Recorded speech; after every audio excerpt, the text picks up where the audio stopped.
run the mothership here today. All right, just a couple of names. We can discuss this, guys. Jacoby Matthews, pretty good player.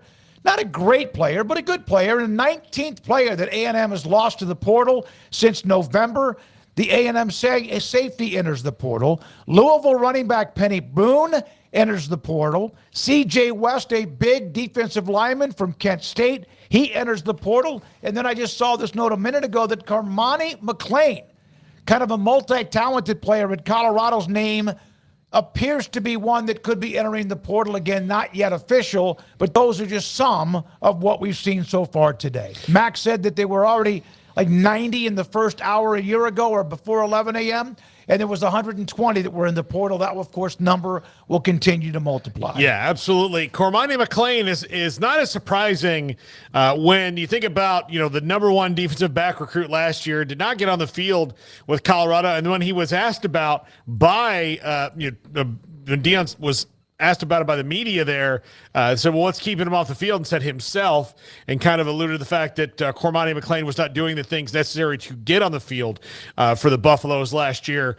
was very telling and very, very kind of damning, I guess, to Cormani McClain. And I guess he and Dion don't see eye to eye. He will have plenty of suitors. He was a Miami commit first, so we'll see if Mario Cristobal can rope one in there here soon.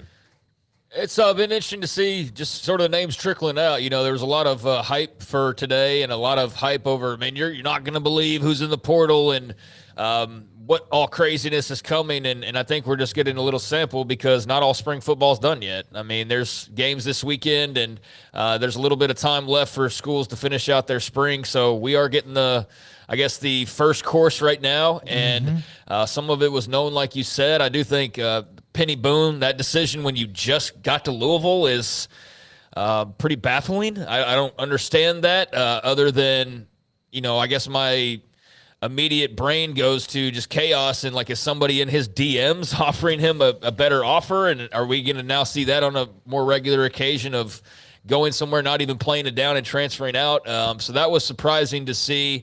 Cormani McClain, Paul mentioned there's been some issues there clearly with Dion since he arrived at Colorado. A lot of hype surrounding that young man and a lot of hype surrounding the fact that Colorado was able to get him signed and delivered, but then not a whole lot to really speak of last year. Whenever he was brought up, Dion was, saying the stuff that Paul mentioned, but not really giving you a lot of optimism and hope that Cormani McClain is going to be making a big splash for the Buffaloes here pretty soon. So him entering the portal, I don't think would be a shock, but it would be a major tremor in the transfer portal just because of the amount of talent that the young man has that we haven't seen on display just yet. So, yeah, I'm thinking there will be a lot of interested parties. Miami, where he was committed previously, among many others. It's a big-time talent.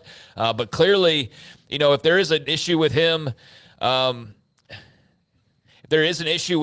it would be, if it's a work ethic thing, it's, hopefully not something that's carrying over to another school, because that issue would be on him, and you would hate to see that. So, the Peny Boone thing was surprising. Cormani McClain was interesting as well, and we'll see what else comes out here. I saw a note from Bud Elliott. This was yesterday evening. Excited about the portal opening, but a reminder, for the most part, transfer portal is providing floor, patching holes. The vast majority of the super elite players don't portal. 27 of 32 of the projected first-round picks by Vegas were not transfers. So something to remember. Yeah, you're going to get some gems that might have transferred at one point, but that's just a note. I love trends and also stats, and that's from Bud Elliott. No, the portal is best used to fill spots, like random spots in there. And guys, don't worry about the monitor. We're feeding a different computer today here. So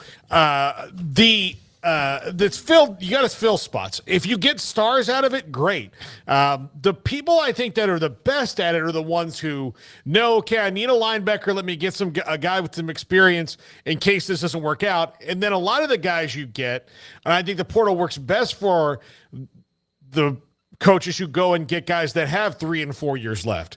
If you have a 1-year stopgap, that's fine. But for the most part, you're going to build the strength of your team, getting those guys that are, just didn't work out at the other place and then go to their second choice, or maybe you were their first choice, but their second choice gave them slightly more NIL. They realize they don't like it there, and they'll take the NIL deal. They go back. There's a lot of different ways to do it, but the ones who succeed through the portal know that they're getting depth, but not necessarily stars out of that, and know how to plug that in the right way. All right, so there's a couple of names. The portal will continue to churn itself, and there'll be hundreds more, perhaps, before it's all said and done. Daily, as Craig said, even games that are going up. Hey,